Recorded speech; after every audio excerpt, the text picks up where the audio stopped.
Hello story lovers, welcome to our channel. ఈరోజు మన కథ ప్రణయమా ప్రళయమా ఎపిసోడ్ నెంబర్ 54. ఈషా అద్వైత గారు మనకు అందించిన ఈ స్టోరీని అద్వైత గారి పర్మిషన్తోనే మీ అందరికీ చదివి వినిపిస్తున్నానండి. స్టోరీ నచ్చితే మన ఛానల్ని లైక్ చేసి సబ్స్క్రైబ్ చేసుకోండి. అలాగే ఈరోజు అయితే స్టోరీ చాలా ఇంట్రెస్టింగ్గా ఉండబోతుంది. చివరి వరకు వీడియోనైతే స్కిప్ చేయకుండా చూడండి. ఇక ఈరోజు మనం స్టోరీలోకి వెళ్దామా. మరుసటి రోజు జై ఇంకా తన ఫ్యామిలీని తీసుకొని ఇంద్రకీలాద్రి వెళ్తాడు. ముచ్చటైన అమ్మను కనులారా దర్శించుకున్నాక అక్కడున్న పురోహితుల్లో కమలాక్షి బామ్మకు బాగా తెలిసిన పురోహితుని వద్దకు తన కుటుంబాన్ని తీసుకుని వెళ్తుంది. అయ్యవారి సేవ చేసి విశ్రాంతి తీసుకుంటున్న ఆయన ఆవిడని చూసి నమస్కరించి, ఎలా ఉన్నారు కమలాక్షి గారు అని అభిమానంగా అడుగుతారు. బాగున్నానండి అంటూ 70 ఏళ్ల వయసున్న ఆయనకి వినయంగా చెప్పి, నా మనవడికి పెళ్లి చేయాలనుకుంటున్నాం, మీరే ముహూర్తం నిర్ణయించాలని అడుగుతుంది. ఇప్పుడు శూన్యమాసం మొదలవబోతుందమ్మా, ముహూర్తాలు లేవు అని పంతులు గారు చెప్పగానే జై నెత్తిన పిడుగు పడ్డట్టు అనిపిస్తుంటే కంగారుగా ఆయన వైపు చూస్తాడు జై. ఆయన జైని దగ్గరికి పిలిచి అతని అరచేతిని చూపించమని అడిగేసరికి నెమ్మదిగా తన గుప్పెట విప్పుతాడు జై. కళ్యాణ రేఖ చాలా దూరంలో ఉందని, ఇప్పుడే పెళ్లి చేయడం అంత శ్రేయస్కరం కాదు, మీరు పెళ్ళి అని అనుకున్నా ఆటంకాలు ఎదురవుతూనే ఉంటాయి అని పంతులు గారు చెప్పటంతో అందరిలో కంగారు నెలకొనడంతో, కానీ ఈ పెళ్లి జరగటం చాలా అవసరం గురువుగారు, ఏవైనా పరిహారాలు ఉంటే చెప్పండి, చేయిస్తాం అని పంతులు గారిని మరోసారి అడిగేసరికి, పరిహారం అంటూ ఏమీ లేదమ్మా, కాలం కలిసి రావాలంతే, 3 నెలల తర్వాత ఓ ముహూర్తం ఉంది, ప్రయత్నించి చూడండి, ఇతనికి కళ్యాణ యోగం మరో సంవత్సరం వరకు లేదు, జరిగితే ఆ ముహూర్తంలో పెళ్లి జరుగుతుంది, లేదంటే సంవత్సరం తర్వాతే అని పంతులు గారు చెప్పేసరికి, అది కాదండి, మా మామయ్య గారు హోమం జరిపించాలనుకుంటున్నారు, కాబోయే కోడలితో కూడా హోమం జరిపించాలన్నది ఆయన ఉద్దేశం, అందుకే ఈలోపే వాళ్ళకి పెళ్లి చేయాలనుకుంటున్నారని కవర్ చేసినట్టు చెప్తాడు సంతోష్. ఏం హోమం జరిపించాలనుకుంటున్నారు అని పంతులు గారు అడిగితే, శాంతి హోమం అంటాడు సంతోష్. ఆమెనే మీ ఇంటి కోడలని మీరు మనసా వాచా కర్మనా భావిస్తే ఇద్దరితో కలిపి హోమం జరిపించండి, ఇద్దరి జాతకంలో ఉన్న చిన్ని చిన్ని దోషాలు కూడా తొలగిపోతాయి అన్నట్టు ఇద్దరికీ నిశ్చితార్థం జరిగిందా అని పంతులు గారు అడిగేసరికి, జరగలేదండి అని చెప్తారు. రేపు మంచి రోజుంది, అమ్మాయికి మెట్టినింటి తరపున పసుపు కుంకుమలు అందజేయండి, ఎల్లుండి నుంచి శూన్యమాసం మొదలైపోతుంది, హంగులు ఆర్భాటాలు ఏమైనా ఉంటే నేను నిర్ణయించిన ముహూర్తంలో పెళ్లి బదులు వైభవంగా నిశ్చితార్థ వేడుక జరిపించండి, మెట్టినింటి నుంచి అదే పసుపు కుంకుమలు ముఖ్యం, కానీ హంగుల మధ్య ఉంగరాలు మార్చుకోవటంలో ఏముందిలేండి, మన కాలంలో ఇవన్నీ ఉండేవా ఏంటని అంటుంది బామ్మ. మన కాలంలో లేకపోయినా ఈ కాలంలో ఉన్నాయి కదమ్మా, మనం చూడకపోయినా ఇప్పుడు అందరూ వాటికే విలువిస్తున్నారని నవ్వుతారాయన. సరేనండి, మీరు చెప్పినట్టే ఆ ముహూర్తానికి పెళ్లి జరిగేలా చూస్తాం అని చెప్పి బయటకు వచ్చేస్తారు సంతోష్. అప్పటికే జై మొహం వాడిపోయిన పువ్వు కంటే దారుణంగా ముడుచుకొని పోయి ఉంటుంది. ఎందుకురా మొహం అలా పెట్టావు అని కొడుక్కి కొబ్బరి బోండం అందిస్తూ అడుగుతారాయన. ఇలా కాకుండా ఇంకెలా పెట్టాలి డాడీ, సైలెంట్గా పెళ్లి చేసుకుంటే పోయేదానికి ముహూర్తాలంటూ తీసుకొచ్చారు, ఇప్పుడు చూసారా ఆయన ఏకంగా ముహూర్తమే లేదని క్లోజ్ బోర్డ్ పెట్టేశారు అని జై డీలా పడిపోతూ అనేసరికి, ఆయన చెప్పింది సరిగ్గా వినలేదా నువ్వు, ఎన్ని ప్రయత్నాలు చేసినా నీ జాతకంలో లేని పెళ్ళి ఎలా అవుతుందిరా, ఇంకొన్నాళ్ళు నీకు ఈ దొంగ పెళ్ళే గతి అని వెటకారంగా అంటుంది బామ్మ. ఇప్పుడు ఈ విషయం ఆంటీకి తెలిస్తే తిరిగి సంయుక్తాన్ని ఊరికి పంపిస్తారా, అస్సలు పంపించరు, టెన్షన్గా ఉంది అని జై అనేసరికి, డాడీ సంయుక్త లేకుండా ఊరికి వస్తే తాతయ్య నన్ను చెప్పు తీసుకుని కొడతాడు అని జై టెన్షన్ పడుతుంటే, టెన్షన్ పడకు, ముందైతే సంయుక్త ఇంటికి వెళ్దాం, రేపు తనకి చీర పసుపు కుంకుమలను అందజేసి లావణ్య గారితో అన్ని విషయాలు మాట్లాడదాం, అయినా నీ పక్కన నేనుండగా నీకు టెన్షన్ ఎందుకురా అని సంతోష్ గారు అనేసరికి, ఐ లవ్ యూ డాడీ, కానీ ఏం చేయను, మీరు ఉన్నా కూడా నాకు టెన్షన్ వస్తుంది, పక్కవారి ప్రాబ్లం సాల్వ్ చేయడం చాలా ఈజీ, కానీ ఆ ప్రాబ్లం మనకొస్తే నెట్టుకు రావటం చాలా కష్టం, ఈ ఎక్స్పీరియన్స్ టెన్షన్గా ఉన్నా కూడా కొత్తగా ఉంది, ప్రళయం ముంచుకొస్తున్న చీమ కుట్టినట్టు కూడా ఫీల్ అవ్వరు తండ్రి కొడుకులు ఇద్దరు. పదండి ఇంటికి వెళ్దాం అని సీరియస్గా అంటుంది సావిత్రి. టెన్షన్ పడితే త్వరగా ముసలోళ్ళు అయిపోతారు సవి.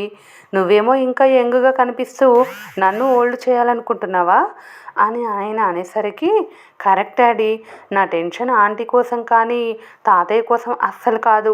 గొడవ చేస్తే అప్పుడే చూద్దాం అని జై అనేసరికి, వీడిని చెడగొట్టేది నువ్వే అంటూ సంతోష్కి బామ్మ అక్షింతలు వేస్తుంటే కౌశల్కి కాల్ చేయడానికి పక్కకు వెళ్తాడు జై. జై కాల్ చేయడంతో వెంటనే కాల్ లిఫ్ట్ చేస్తాడు కౌశల్. ఎవ్రీథింగ్ ఓకే అంటూ జై సైలెన్స్కి సందేహంగా అడుగుతాడు కౌశల్.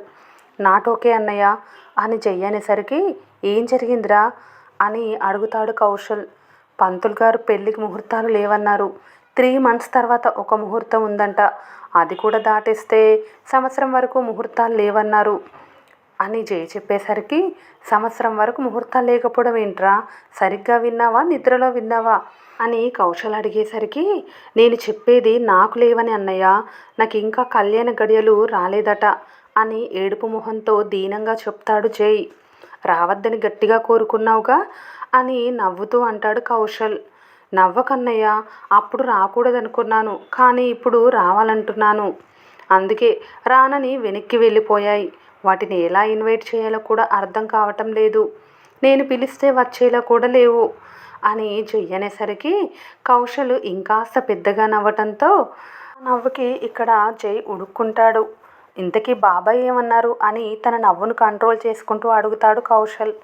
ఏమనలేదు, రేపు మార్నింగ్ యుక్త ఇంటికి వెళ్ళి తనకి వింటేజ్ నిశ్చితార్థాన్ని పరిచయం చేద్దాం అనుకుంటున్నారు అని జై చెప్పేసరికి, మేం కూడా రేపు హైదరాబాద్ స్టార్ట్ అవుతున్నాం అంటాడు కౌశల్. అవునా, భరత్ అంకుల్ కూడా వస్తున్నారా అని జై అడుగుతాడు. వస్తానన్నారు. ఈవినింగ్ తనకేదో సర్జరీ ఉందంట. అది కంప్లీట్ అయితే ఆయన ఫ్రీ అవుతారు.